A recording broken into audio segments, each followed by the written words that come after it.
Hey, hello, hi, welcome back to my channel. Today is going to be a short and sweet one. I hope you are all having an amazing time. By the time this posts, Christmas and New Year's will be come and gone, so I hope that you had an amazing time with your families. I am recording this pretty early, so Christmas hasn't happened yet for me, but I'm very excited. Yeah. But if you're ready for a short and sweet one, buckle in.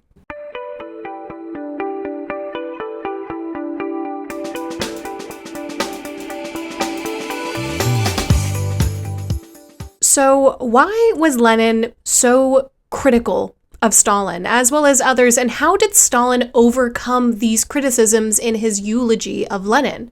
Was the origin of the cult of personality something specific to Stalin alone, or could we perhaps argue that the cult of personality has even older origins? What is the purpose of a cult of personality? Is it something that's specific to totalitarian regimes in general? There existed two primary members of the Central Committee most likely to encourage and devise a split within the committee that would shatter it: Stalin and Trotsky, according to Lenin's notes on his deathbed.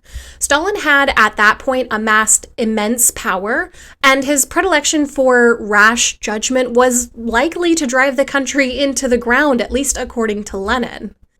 Stalin and Trotsky both represented overconfidence and a lack of appreciation for the total sum of governing, instead attracted to cherry-picked portions which could, in Lenin's view, also lead to disaster. He also believed Stalin to be rude, as in uneducated, unfit, or unclean, implying that he was undereducated and under-equipped for the careful nuance required in higher public-facing governmental roles, which was, quote, intolerable in the office of General Secretary, end quote. He believed Stalin derisive and quarrelsome, two personality traits that would be unlikely to result in a unified and strong government should he succeed Lenin.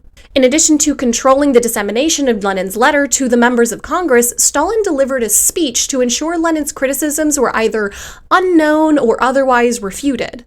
His speech was developed and delivered to praise the ongoing works of the congressmen, basically buttering them up, to use a more colloquial phrase, and he emphasized how, by working together, they have achieved what they had thus far achieved, and will continue to achieve further greatness, presenting himself as a fellow Soviet willing to work together to achieve his goals and their goals. A quarrelsome figure, but one dedicated to the unity of the group. By presenting this eloquent speech, he also set himself as a man who can face the people and lead them to further victories, again directly challenging Lenin's posit that Stalin would be too rude to lead. Hey, I may be ugly and hate-filled, but what was the third thing you said? The cult of personality as a named concept predated Stalin's reign by nearly 100 years, but as a political tool, it likely first appeared in the 1850s with the introduction of Napoleon III, when he declared himself emperor. There is evidence of the concept going back to ancient times.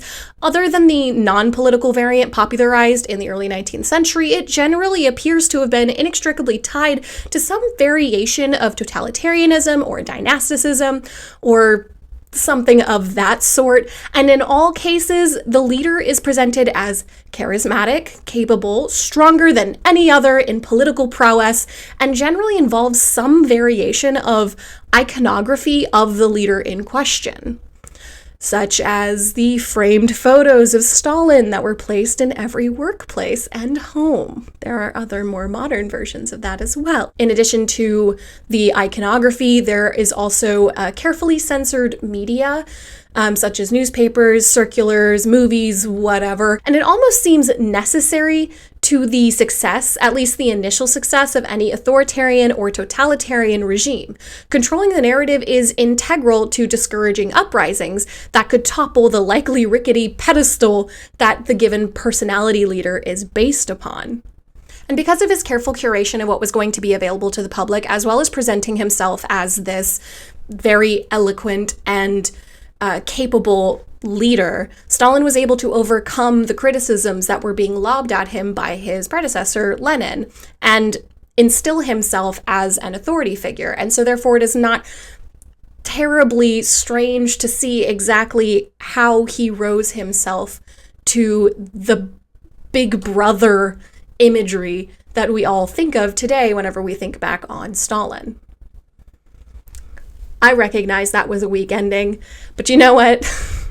This is the quick one. So, yeah.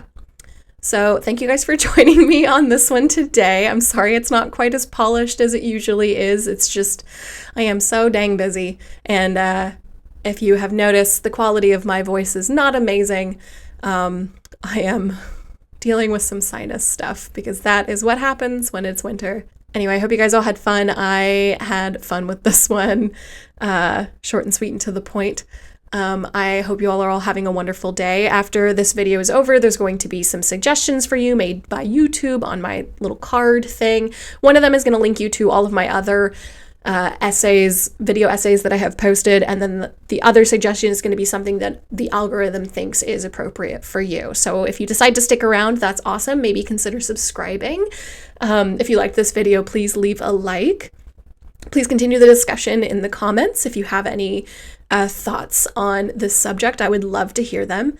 And other than that, I will see you all in the next one. Bye!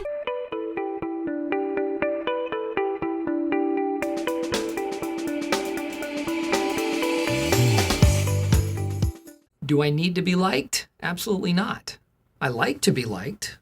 I enjoy being liked. I have to be liked. But it's not like this compulsive need to be liked, like my need to be praised.